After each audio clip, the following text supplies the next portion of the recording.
Policy changes became a big topic of conversation in 2020, especially when it comes to law enforcement. As you remember, protests across the country broke out after George Floyd, a black man, died in police custody.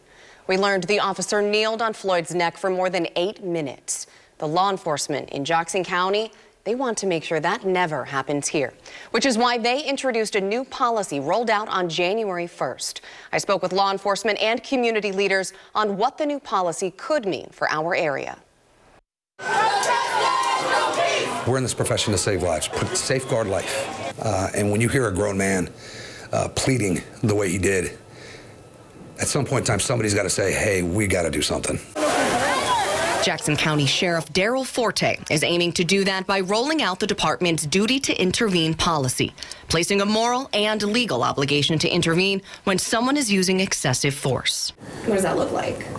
Someone stepping in, somebody could actually physically pull someone off of someone. Someone could step in and separate them by hand. Someone could use their voice authority and say, hey, that's enough, let's stop. This gives us the opportunity and the avenue to say, hey, once you back away, I'll handle this for now.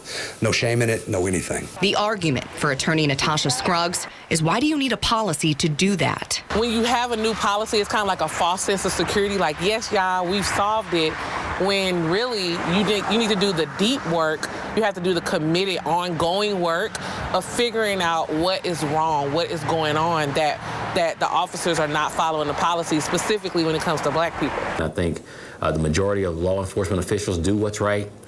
They would intervene without a policy, but I think for me, it's important to have a standalone policy and not be buried in another policy to make it clear that this is important to us and other segments of the community. 41 Action News reached out to the Kansas City Police Department to see if they have a policy like this in the works. We were told that falls under the department's Code of Ethics and Rules of Conduct policy. And while there is no new policy, there is an expectation to intervene. If you think it takes 400 years to create this problem, and then you think it's going to take one policy to solve it, it's not. The fracture or chasm, so to speak, between the police and the public has come to a point where we have to recognize, to some extent, the request of the people to rebuild and regain that trust.